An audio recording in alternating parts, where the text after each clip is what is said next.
tropical rainforest covers only about 6%, about 1/20th of the land surface of the world, and yet in that 6% is crammed about 50% of the biological diversity on Earth. The diversity of plants and animals and microorganisms on Earth matters to each and every one of us because collectively they make possible our life, and individually they make possible individual aspects of our life. For example, food, shelter, clothing, chemicals, energy, all depend directly or indirectly on biological diversity. There are many hundreds of thousands of organisms that are promising sources of medicines but have never really been inspected for that purpose. Or 95% of the forest around the Children's Eternal Rainforest has been destroyed since the Children's Eternal Rainforest was started in 1986. If we destroy the entire living world into which we appeared, our ancestors appeared, we will be destroying the basis of our life and also destroying the possibilities for improving that life and making it sustainable in the future. So when one thinks about the biological diversity of the planet, some of the most important places to save are tropical forests, including cloud forests. In fact, cloud forests are more endangered than rainforest.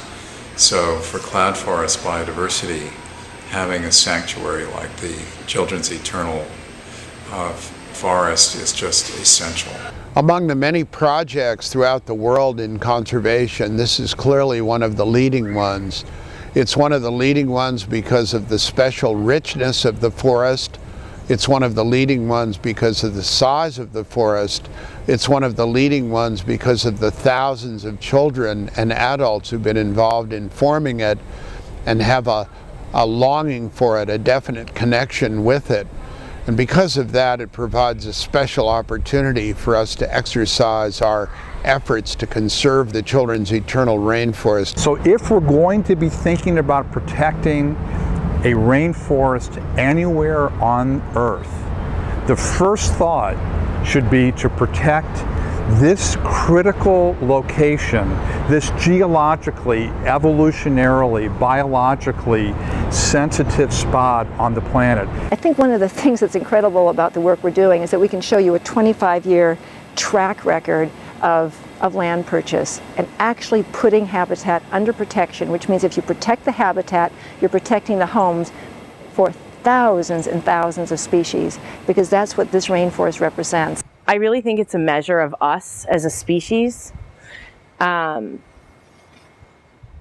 what we do to save the world's most spectacular places. Yellowstone and the redwood trees and the Great Barrier Reef. These are things that take hours to destroy and centuries or eons to redevelop.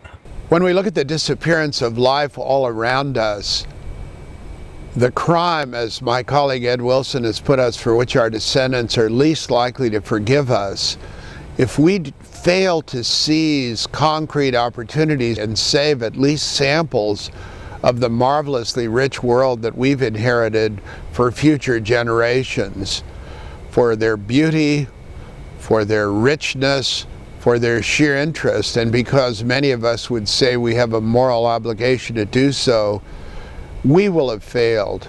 Here is a glorious opportunity to do something about it and not simply sit on our hands neglecting the problems and trying to pass them off onto other people. In other words, it's a marvelous opportunity to be human. There's 7 billion of us in the world now. There's going to be another billion added in 12 years. Every night, 200,000 more people sit down at the dinner table throughout the world, so to speak. And that creates a kind of a pressure on everything that supports us that we ignore only at our peril. This is a real opportunity to do something about it. We all must do what we can, and here's our chance.